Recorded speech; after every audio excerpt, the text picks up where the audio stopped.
Welcome in AK study में हूँ एक यादव और इस वीडियो में हम देखने वाले हैं क्लास 9th की एक्सरसाइज 5.2 का सॉल्यूशन।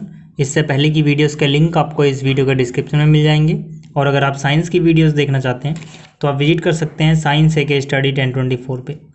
तो क्वेश्चन नंबर 1 की बात करते हैं पहले। इसमें हमसे बोला गया how would you rewrite Euclid's 5th postulate so that it would be easier to understand. मतलब जो यूक्लिड का 5वां पोस्टुलेट है उसको हम किस तरह से दोबारा लिखेंगे कि उसको समझने में ज़्यादा आसानी हो। तो सबसे पहले समझ लेते हैं कि यूक्लिड का जो 5th पोस्टुलेट है वो हमारी बुक में कैसे लिखा हुआ है, फिर बात करेंगे इसको हम अलग से कैसे लिख सकते हैं। देखो जो बुक में लिखा हुआ है यूक्लिड का 5th पोस्टुलेट, उसके हिसाब से if a straight line following on 2 straight lines makes the interior angles on the same side of it taken together less than 2 right angles. मतलब क्या है, इसके हिसाब से कि अगर हमारे पास मान लीजिए ये 2 स्ट्रेट लाइंस हैं और इसके ऊपर एक तीसरी स्ट्रेट लाइन फॉल होती है और फिर हम इन इंटीरियर एंगल्स का सम लें। ठीक है, मान लीजिए एंगल 1 है और ये एंगल 2 है। ठीक है, इन दोनों एंगल्स का सम लें और ये लेस देन 2 राइट एंगल है। 2 राइट एंगल मतलब एक राइट एंगल 90 डिग्री का होता है तो 2 राइट एंगल 180 डिग्री के हो जाएंगे, यानी कि 1 और 2 का सम जो है वो लेस देन 180 आए। Then the 2 straight lines if produce infinitely meet on the side on which the sum of the angle is less than 2 right angles। मतलब जिस तरफ 2 राइट एंगल्स से कम था सम, अगर हम लाइंस को उस तरफ बढ़ाएं तो ये उस तरफ कहीं ना कहीं जाके एक दूसरे को मीट करेंगी, काट देंगी। ठीक है, तो ये लिखा हुआ है हमारी बुक के अकॉर्डिंग। अब इसमें हम चेंज कैसे कर सकते हैं उसकी बात करते हैं। मैंने यहाँ पे लिखा है easier way to rewrite Euclid's 5th postulate is. ठीक है, आप देखो यहाँ पर जिस तरीके से मैंने लिखा है, जरूरी नहीं कि आपको अगर स्कूल में पढ़ाया गया हो तो यही तरीका हो, या फिर आपके NCERT में यही आंसर दिया गया हो, या फिर अगर आपने कोई हेल्प बुक में से देखा है तो उसमें यही लिखा हो, क्योंकि आप अपनी मर्जी से इसको कई तरह से लिख सकते हो। तो जो मैंने लिखा है जरूरी नहीं है कि वो उस आंसर से मैच करे जो आपने पढ़ा है, लेकिन मीनिंग वही रहेगा।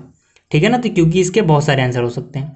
तो मैंने यहाँ पे लिखा है if line X falls on line Y and Z. मतलब कि यहाँ पर एक लाइन है जो कि एक्स है, ये वाई एंड जेड के ऊपर फॉल करती है such that angle 1 plus angle 2 is less than 180।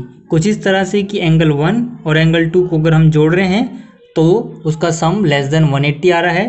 Then lines Y and Z will meet in the side of angle 1 and angle 2 if they are produced further. मतलब कि अगर line y और z को हम उस तरफ बढ़ाएं जिस तरफ एंगल 1 एंड 2 है। देखो एक तो इस तरफ हो गया, यहाँ पर एंगल 1 और 2 नहीं है, यानी कि ये एंगल 1 2 के अपोजिट साइड है और ये एंगल 1 एंड 2 की तरफ है। तो अगर हम एंगल 1 एंड 2 की तरफ y और z को आगे बढ़ाएंगे तो ये कहीं ना कहीं जाके एक दूसरे को मीट करेंगी, इंटरसेक्ट करेंगी। ठीक है, तो ये थोड़ा ईजियर है समझने में अगर हम इस तरह से लिखते हैं तो। बाकी अगर आपको इससे भी ईजी तरीका पता है तो आप उस तरीके से भी लिख सकते हो। तो ये था क्वेश्चन नंबर 1। अब बात करते हैं क्वेश्चन नंबर 2 की। जो क्वेश्चन नंबर 2 है इसमें हमसे बोला गया है does Euclid's 5th postulate imply the existence of parallel lines explain. मतलब कि जो यूक्लिड का 5th पोस्टुलेट है जो भी हमने ऊपर देखा क्वेश्चन नंबर 1 में, क्या ये पैरेलल लाइंस के एग्जिस्टेंस को बताता है? किस तरह से बताता है वो हमें एक्सप्लेन करना है। तो हम बोलेंगे हाँ बिल्कुल बताता है, क्योंकि इसके हिसाब से देखो क्या था कि एंगल 1 एंड 2 का सम अगर लेस देन 180 है तो ये इस तरफ लाइनें मिलेंगी, जिस तरफ 180 से सम ज़्यादा होगा उस तरफ नहीं मिलेंगी।